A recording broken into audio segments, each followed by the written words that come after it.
Sir আসুন। ওই দেখুন বাড়িতে বসে রয়েছে।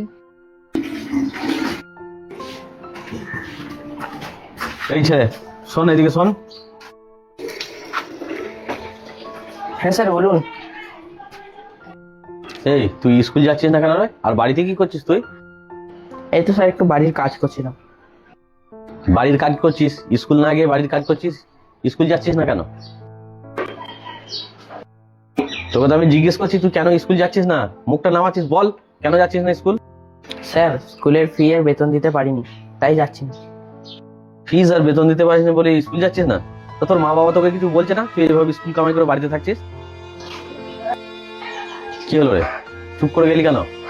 জবাব দে, কি জিজ্ঞেস করছি আমি? বাবা মা কি বলবে, মাইনেই তো দিতে পারছে না। তোর ক মাসের মাইনে বাকি আছে রে? স্যার 8 মাসের মাইনে বাকি আছে আর ফি বাকি আছে। ফিস আর 8 মাসের মাইনে বাকি আছে। তোর স্কুল যাওয়ার ইচ্ছা আছে? পড়াশোনা করার ইচ্ছা আছে? মুখে বলা আমায়। হ্যাঁ স্যার। তুই পড়াশোনায় খুব ভালো, আর সেই জন্যই তোর ওপর আমার আস্থা আছে। আর এবারে তোর মাধ্যমিক পরীক্ষা আছে, আশা করি তুই খুব ভালো ফল করবি। তোর সঙ্গে তোর ভাইটাও স্কুলে পড়ে, তাই না? হ্যাঁ স্যার। স্কুলের যা ফিস বাকি আছে, মাইনে বাকি আছে, সব আমি বুঝে নেবো, তোকে বুঝতে হবে না। তুই স্কুলে যাবি, তোর ভাইটাকেও সঙ্গে করে স্কুলে নিয়ে যাবি, ঠিক আছে? হ্যাঁ স্যার। কাল থেকে স্কুলে চলে যাবি, বাড়িতে থাকবি না, ঠিক আছে? হ্যাঁ স্যার। ঠিক আছে, চলুন ম্যাডাম। স্যার আপনি যে স্কুলের ফি মাইনে সব ছেড়ে দিলেন, এটা কি হেড স্যার মানবে? তাছাড়া স্কুলেরও তো প্রচুর ক্ষতি হয়ে যাবে। না না, আমি স্কুল ফান্ডের পয়সা থেকে কারোর মাইনে বা ফি আমি দেবো না। আর এই বিষয় নিয়ে আমি হেড স্যারের সঙ্গে একটু কথা বলে নেবো। আপনি একটা কাজ করবেন, স্কুলে গিয়ে একটা লিস্ট বানাবেন, যারা এই ধরনের বাচ্চারা আছে, পড়াশোনায় উদ্যোগী, পড়াশোনা করতে ভালোবাসে, ভালো ছাত্র, তাদের একটা লিস্ট বানাবেন। তাদের মাইনে ফিটা আমি আমার কাছ থেকে দেওয়ার যতটা পারবো সম্ভব দেওয়ার চেষ্টা করব, ঠিক আছে?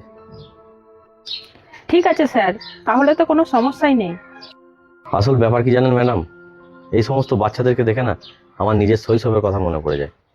আমি যখন ছোট ছিলাম, আমার বাবা মাও কিন্তু আমাকে পড়াশোনা শেখানোর মতন সামর্থ্য তাদের ছিল না, কারণ সংসারটাই ঠিক করে চালিয়ে উঠতে পারতো না। তা আমাকে কি পড়াশোনা শেখাবে? কিন্তু আমি খুব ভালো ছাত্র ছিলাম, সেই জন্য আমাকে স্কুলের হেড স্যার সমস্ত খরচা, আমাকে বই, পড়াশোনা শেখানো ফ্রিতে, সমস্ত কিছু আমার হেড স্যার আমাকে করতেন। আর সেই আদর্শেই আমি মানুষ হয়েছি। আজকে ওই স্যারের জন্যই আমি এই জায়গাতে। সেই কারণে আমিও চাই পিছিয়ে পড়া বাচ্চারা, যারা খুব ভালো পড়াশোনায় খুব ভালো, অথচ অর্থের অভাবে পড়তে পারছে না, তাদেরকে আমি আমার মন থেকে এবং অর্থের দিক থেকে, সব দিক থেকে আমি যতটা পারবো আমি সাহায্য করতে চাই। সত্যি স্যার, আপনাকে যত দেখছি তত অবাক হচ্ছি, এখনকার দিনেও যে আপনার মতো মানুষ হয়। না না,